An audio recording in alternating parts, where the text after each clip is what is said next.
नमस्कार मित्रों, आइए श्री रामचरितमानस का पाठ शुरू कर रही हूँ। आप सब लोगों का स्वागत है। आइए हमारे इस कार्यक्रम को लाइक शेयर सब्सक्राइब करके जन जन तक पहुँचाइए। अयोध्या कांड दोहा नंबर 90, यहाँ से पाठ का कार्यक्रम शुरू कर रही हूँ। प्रसंग है श्री राम का वनगमन हो चुका है।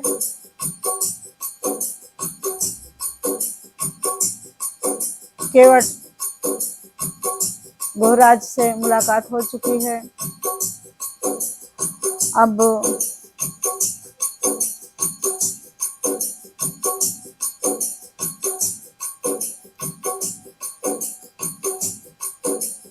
सुमंत जी को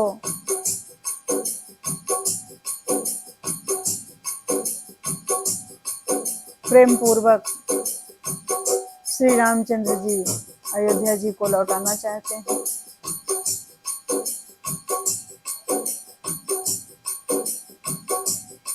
जबकि राजा दशरथ जी ने कहा था कि सुमंत श्री राम को समझा बुझाकर सीता जी को वापस ले आना, यदि श्री राम ना आए तो सीता जी को अवश्य वापस ले आना। लेकिन आइए आगे की कथा देखती हूँ, सुमंत जी समझा पाते हैं कि नहीं समझा पाते हैं।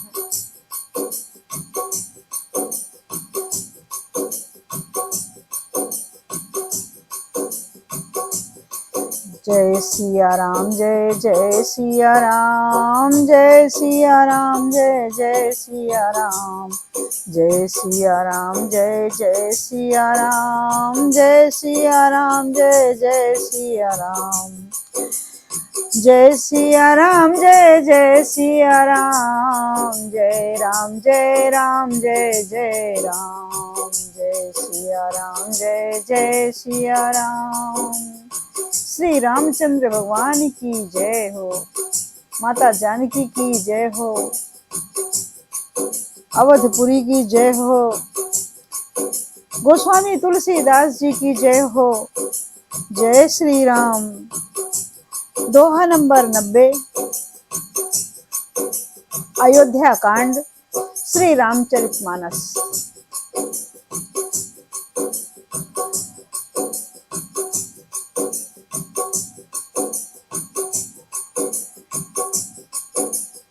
नीलाम्भुज श्यामल कोमलांगम, सीता समारोपित वाम भागम, बाणो महासायक चारि चापम, नमामि रामं रघुवंशनाथम। मनोजवं मारुतितुल्यवेगं, जितेन्द्रियं बुद्धिमतां वरिष्ठं, वातात्मजं वानरयूथमुख्यं, श्रीरामदूतं शरणं प्रपद्ये, श्रीरामदूतं शरणं प्रपद्ये। शुचि सुविचित्र सुभोगमय, सुमन सुगंध सुवास, पलंग मंजुमन दीप जहाँ, सब विधि सकल सुबास। जो पवित्र बड़े ही विलक्षण सुंदर भोग पदार्थों से परिपूर्ण और फूलों की सुगंध से सुशोभित सुवासित हैं, जहाँ सुंदर पलंग और मड़ियों के दीपक हैं तथा सब प्रकार का पूरा आराम है। निषाद राज अपने मन में सोच रहे हैं, जहाँ ओढ़ने बिछाने के अनेकों वस्त्र, तकिए और गद्दे हैं, जो दूध के फेन के समान कोमल, निर्मल, उज्जवल और सुंदर हैं, वहाँ उन चौबारों में श्री सीता जी और रामचंद्र जी रात को सोया करते थे। और अपनी शोभा से रति और कामदेव के गर्भ का हरण किया करते थे। वही सीता जी और श्री रामचंद्र जी आज घास फूस की साथरी पर थके हुए बिना वस्त्र के ही सोए हैं। ऐसी दशा में वे देखे नहीं जाते। माता पिता, कुटुंबी, पुरवासी, प्रजा, मित्र, अच्छे शील स्वभाव के दास दासियां सब उनके इर्द गिर्द घूमती रहती, सब उनके आदेश का पालन करने के लिए व्याकुल रहती, आतुर रहती। सो वही प्रभु आज जिनके प्राणों की तरह सार संभाल करते थे, सो वही प्रभु श्री रामचंद्र जी आज पृथ्वी पर सो रहे हैं। जिनके पिता जनक जी हैं, जिनका प्रभाव जगत में प्रसिद्ध है, जिनके सास ससुर इंद्र के मित्र रघुराज दशरथ जी हैं और पति श्री रामचंद्र जी हैं, वही जानकी जी आज जमीन पर सो रही हैं। निषाद राजगुह अपने मन में ऐसा सोच करके व्यथित हो रहे हैं।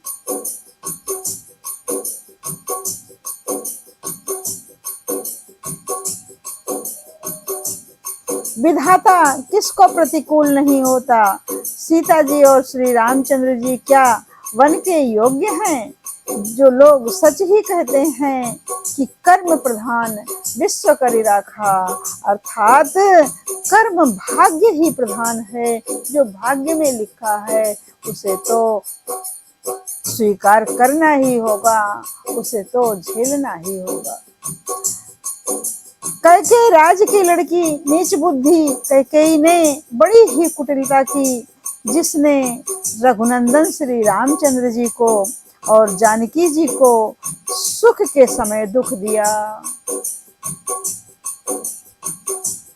भाई दिन कर कुल बिटप कुठारी, कुमति कीन सब विश्व दुखारी।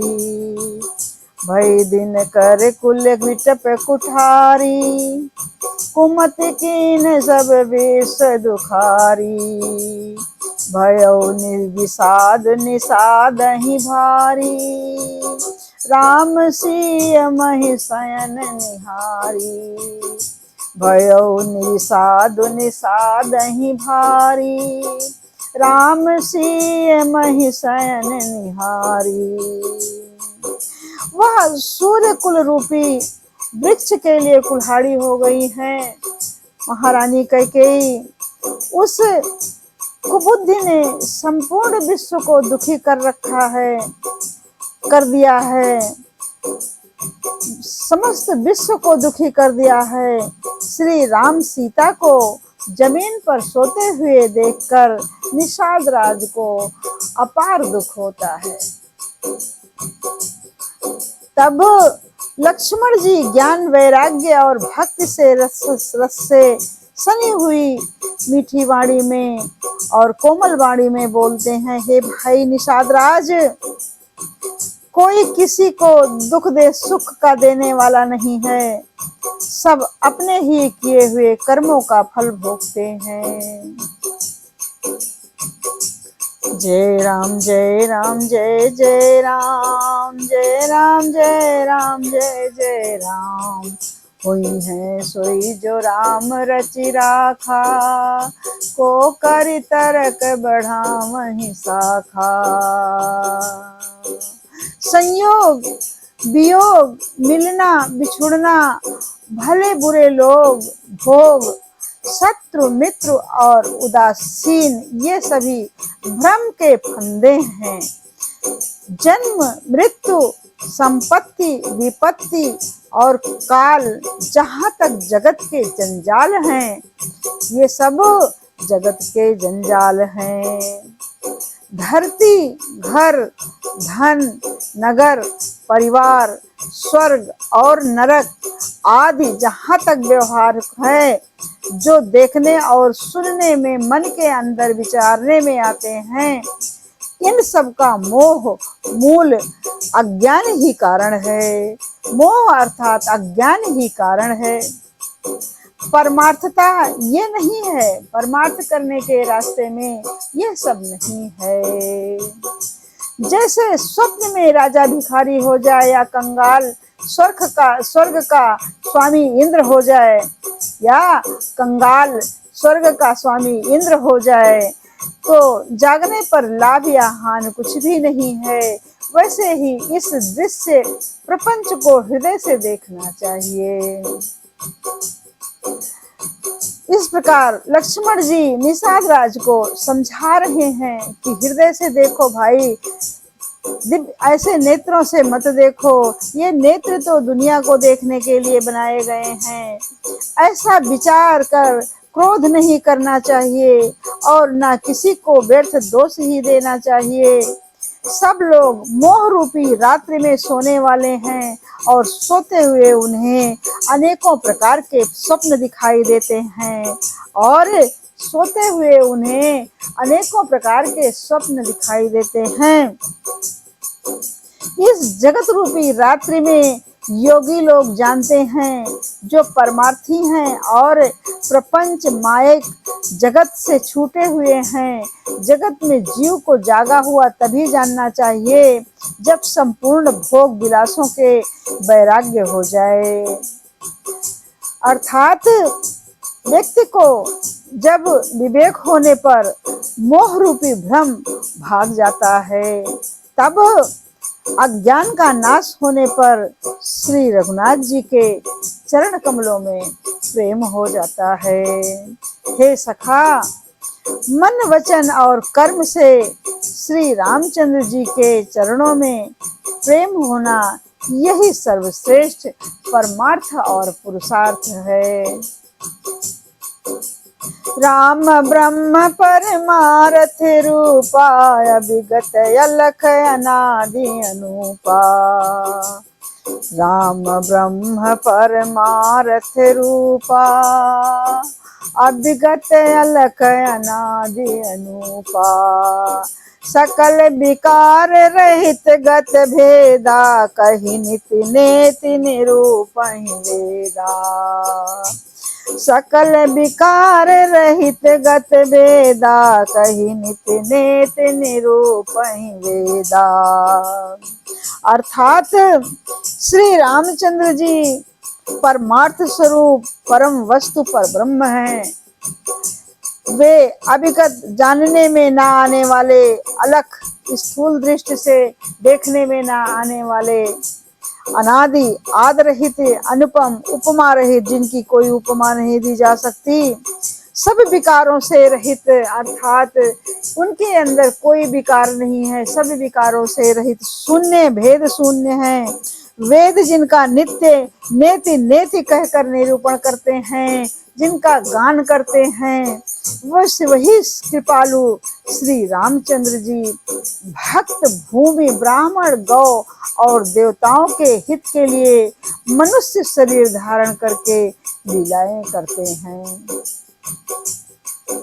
जिनके सुनने से जगत के जंजाल मिट जाते हैं, वही श्री राम देवताओं के हित के लिए मनुष्य शरीर धारण करके धरती पर अवतार लेते हैं और अनेक अनेक अनेक लीलाएं करते हैं। मास पारायण 15वां विश्राम। हे सखा, ऐसा समझ मोह को त्याग कर श्री सीताराम जी के चरणों में प्रेम करो। इस प्रकार श्री रामचंद्र जी के गुण कहते कहते सवेरा हो गया। तब जगत का मंगल करने वाले और उसे सुख देने वाले श्री राम जी जागे।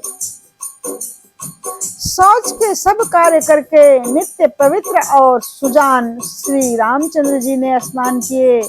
फिर बड़ का अर्थात बरगद का दूध मंगाया और छोटे भाई लक्ष्मण जी सहित उस दूध से सिर पर जटाएं बनाई। यह देखकर सुमंत जी के नेत्रों में जल छा गया।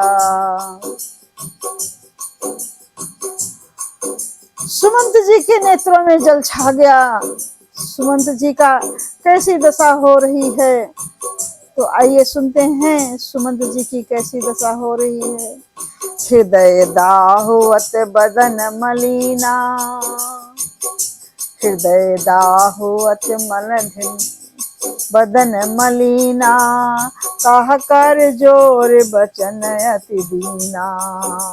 हृदय दाहति बदन मलिना, कह कर जोरि वचन अति दीना। नाथ कहो अस कौशल नाथा, लय रथ जाहु राम के साथा। हे नाथ, इस प्रकार से कौशलानाथ श्री दशरथ जी ने कहा है कि रथ लेकर श्री राम के साथ जाओ।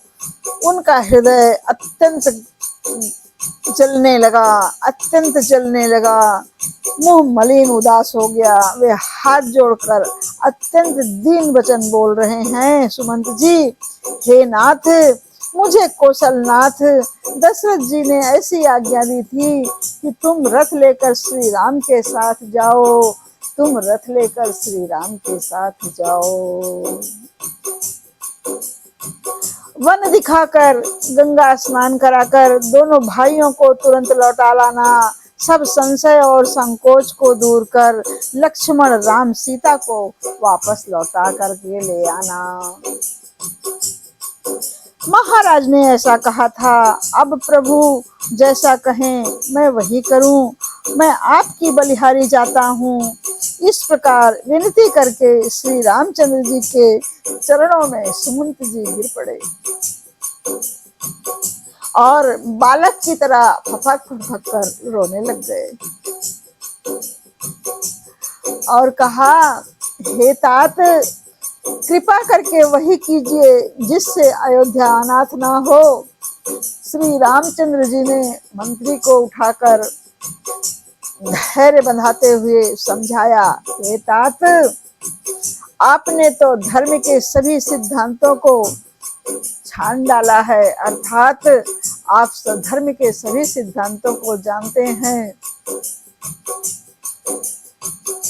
श्री दहलीज और राजा हरिश्चंद्र ने धर्म के लिए करोड़ों अनेकों कष्ट सहे, करोड़ों कष्ट सहे।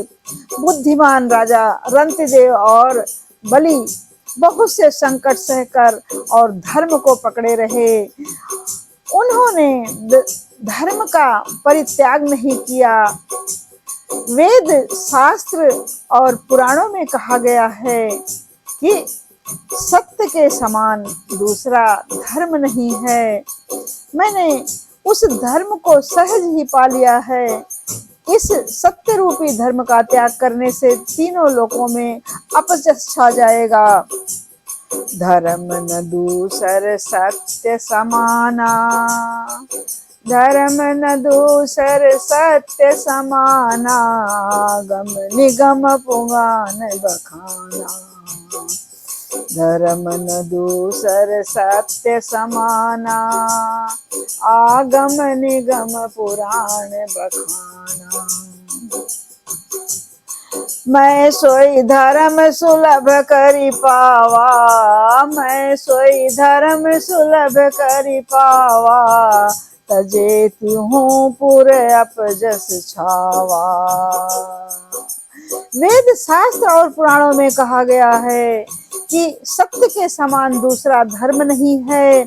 मैंने उस धर्म को सहज ही पा लिया है। इस सत्य रूपी धर्म का त्याग करने से तीनों लोक में अपयश छा जाएगा।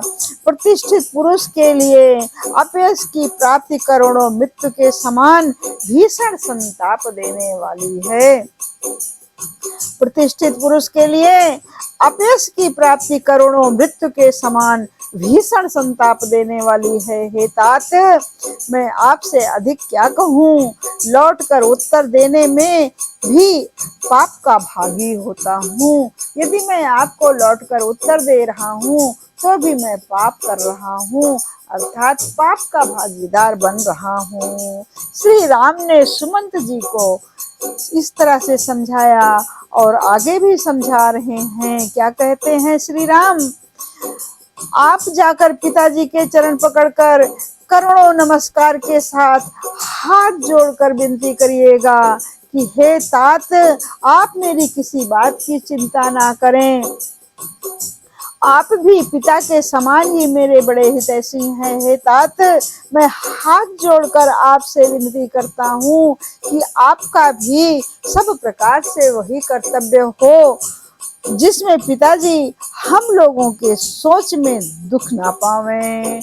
आप भी ऐसा ही कर्तव्य करना, आप भी उनको ऐसे ही समझाना जिससे पिताजी हम लोगों के बिना दुखी ना हो।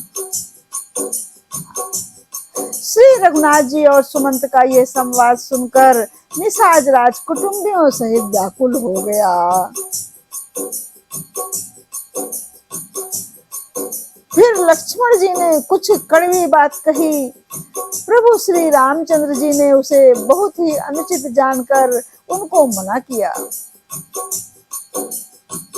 श्री रामचंद्र जी ने सकुचाकर अपनी सौगंध दिलाकर सुमंत जी से कहा कि आप जाकर लक्ष्मण का ये संदेश मत कहिएगा। सुमंत जी ने फिर राजा का संदेश कहा और सीता वन के क्लेश को ना सह सकेंगी, अतः सीता जी जिस तरह से सीता जी अयोध्या को लौट आवे, तुमको वही श्री रामचंद्र जी को उपाय करना चाहिए, नहीं तो मैं बिल्कुल ही बिना सहारे का होकर वैसे ही नहीं जीऊंगा जैसे बिना जल के मछली नहीं जीती है, जिससे बिना जल के मछली का जीवन नष्ट हो जाता है, अर्थात वो मृत्यु को प्राप्त होती है। हे तात, इसी तरह से यदि सीता जी और राम जी दोनों लौट कर नहीं आए तो मेरा मरण संभव है, मैं मृत्यु को प्राप्त हो जाऊंगा। इस तरह से सुमंत जी राजा दशरथ की बात राम जी और सीता जी और लक्ष्मण जी के समक्ष कह रहे हैं। सीता जी के मायके पिता के घर और ससुराल में सब सुख है। जब तक ये विपत्ति दूर नहीं होती तब तक वे जहाँ जी चाहे वहीं जाकर के सुख से रहेंगी। राजा ने जिस तरह जिस दीनता और प्रेम से विनती की है वो दीनता और प्रेम कहा नहीं जा सकता। हे कृपा निधान श्री रामचंद्र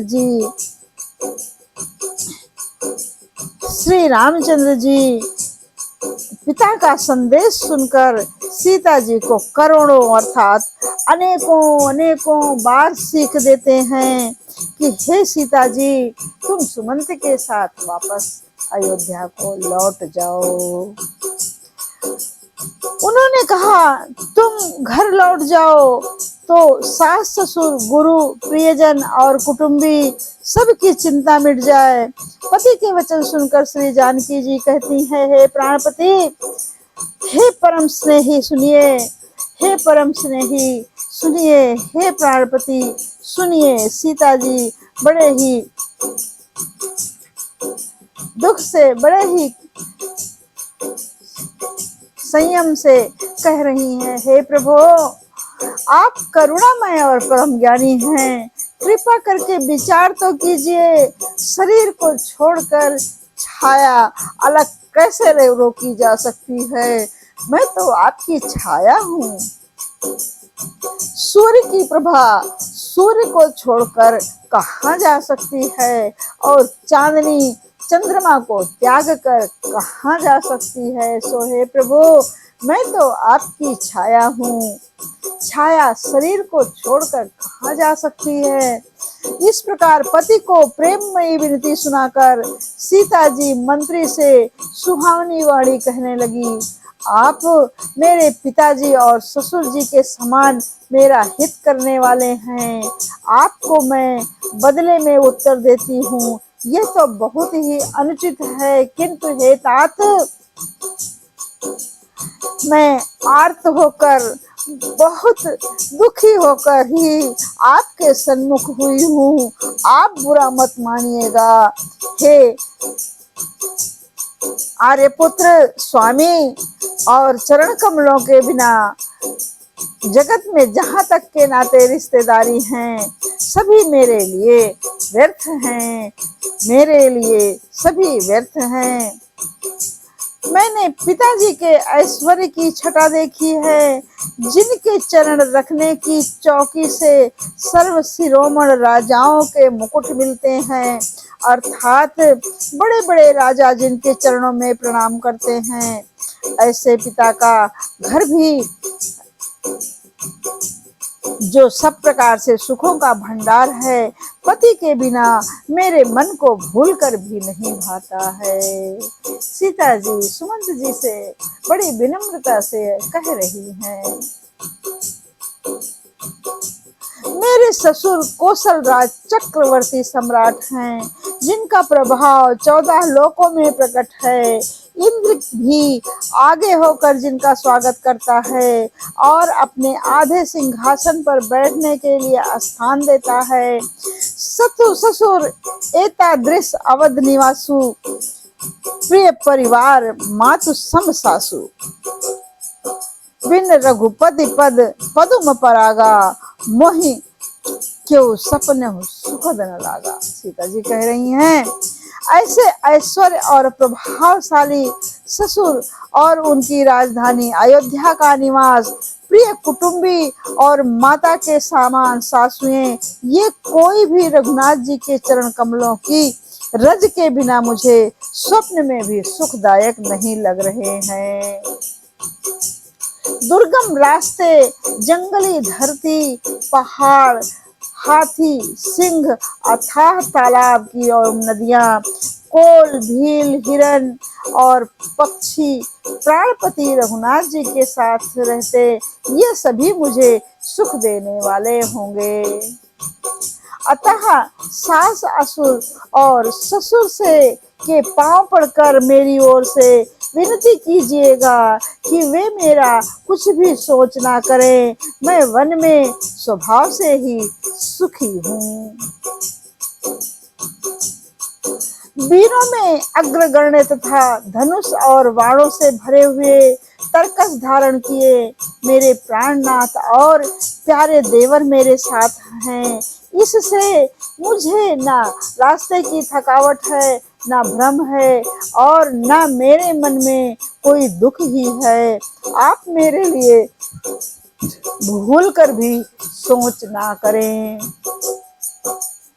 सुमंत्र ने सीता जी की शीतल वाणी सुनकर ऐसे व्याकुल हो गए, जैसे सांप मणि को खो जाने पर नेत्रों से कुछ सूझता नहीं है, कानों से सुनाई नहीं देता है। वे बहुत व्याकुल हो गए, कुछ भी कह नहीं सके। श्री रामचंद्र जी ने उनका बहुत प्रकार से समाधान किया, तो भी उनकी छाती ठंडी ना हुई। साथ चलने के लिए मंत्री ने अनेकों यत्न किए, युक्तियां पेश की, पर रघुनंदन श्री राम जी उन सब युक्तियों का यथोचित उत्तर देते हुए जा रहे हैं। श्री रामचंद्र जी की आज्ञा मेटी नहीं जाती, कर्म की गति कठिन है, उस पर कुछ भी वश नहीं चलता। श्री राम, लक्ष्मण और सीता जी के चरणों में सिर निवाकर सुमंत इस तरह लौटे जैसे कोई व्यापारी अपना मूलधन पूंजी गंवा कर लौट रहा है। इस तरह से लौटे जैसे कोई व्यापारी अपना मूलधन, अपना पूंजी गंवा करके सब कुछ छोड़ करके लौट रहा है। अर्थात सुमंत जी बहुत ही दुखी हो रहे हैं। वे राम सीता में से किसी को भी घर लौटा नहीं पाए हैं। सुमंत जी ने रथ को हाँका, घोड़े श्री रामचंद्र जी की ओर देख देख कर हिनहिना रहे हैं।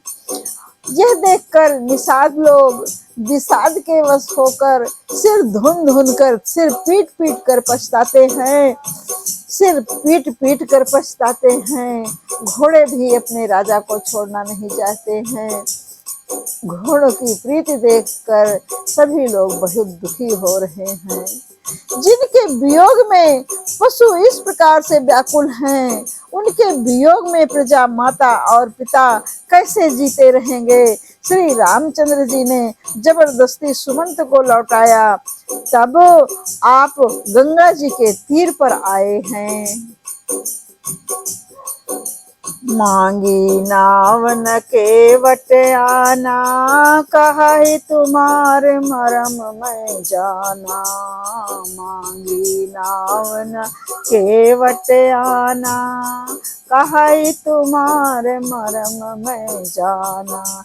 चरण कमल रज कहूँ सब आई, मानुष करनि मोर कछुआई। चरण कमल रज कहूँ सब कहई, मानुष करनि मोर कछुआई। निषाद राज कहते हैं श्री राम जी ने जब निषाद राज की नाव को मांगा नदी से पार उतरने के लिए, तो निषाद राज कहते हैं हे श्री राम, वो अपनी नाव को नहीं लाता और कहते हैं हे श्री राम, आप मनुष्य के रूप में तो दिखाई देते हैं, लेकिन मैंने तुम्हारा सारा मर्म सारा भेद जान लिया है। तुम्हारे चरण कमलों की धूल के लिए तो सब लोग कहते हैं कि वो मनुष्य बना देने वाली कोई जड़ी है। तुम्हारे चरण कमलों की धूल तो पत्थर को भी मनुष्य बना देती है, उसमें कोई जड़ी अवश्य छिपी है। सो हे प्रभु, जिसके छूते ही पत्थर की शिला सुंदर स्त्री हो गई। मेरी नाव तो काठ की है, काठ पत्थर से कठोर तो नहीं होता। मेरी नाव भी मुनि की स्त्री हो जाएगी और इस प्रकार मेरी नाव उड़ जाएगी। मैं लुट जाऊंगा, बर्बाद हो जाऊंगा, अथवा रास्ता रुक जाएगा जिससे आप पार ना हो सकेंगे और मेरी रोजी मारी जाएगी, मेरी कमाने खाने की राह ही मारी जाएगी। तो मैं कैसे कमाऊंगा खाऊंगा यदि आपके चरण रखते ही मेरी नाव मुनि की स्त्री हो जाएगी, तो मेरे कमाने खाने की सारी सुविधा ही नष्ट हो जाएगी, फिर मैं क्या करूंगा। निषाद राज श्री राम से इस प्रकार कहते हैं, हे प्रभु, मैं तो इसी नाव के सारे सहारे अपने सारे परिवार का पालन पोषण करता हूँ, दूसरा और कोई धंधा नहीं जानता। हे प्रभु, यदि तुम अवश्य ही पार जाना चाहते हो तो मुझे पहले अपने चरण कमल पखारने दो, अर्थात अपने चरण कमल धो लेने दो, इसके धोने के लिए कह दो, फिर मैं आपको नाव में बैठा करके पार उतारूंगा। पद कमल धोई चढ़ाई, नावन नाथ उतराई चहाँ। मोहि राम राउर आन, दशरथ सपथ सब साची कहूँ। बरु तीर मारहि लखन पै, जब लग्न पाँव पखारी हूँ।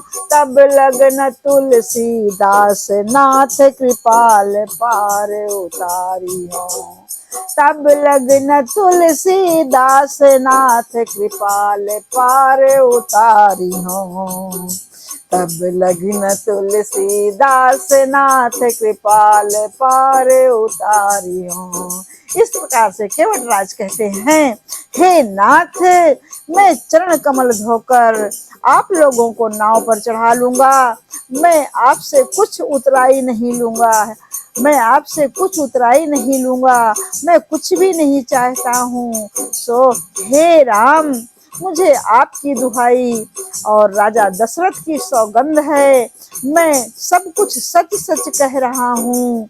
लक्ष्मण भले ही मुझे तीर मारें, पर मैं जब तक आपके चरणों को पखार नहीं लूंगा, अर्थात आपके चरणों को धो नहीं लूंगा, तब तक हे तुलसीदास के नाथ, हे कृपालु, हे सबके नाथ, हे स्वामी, मैं आपको पार नहीं उतारूंगा।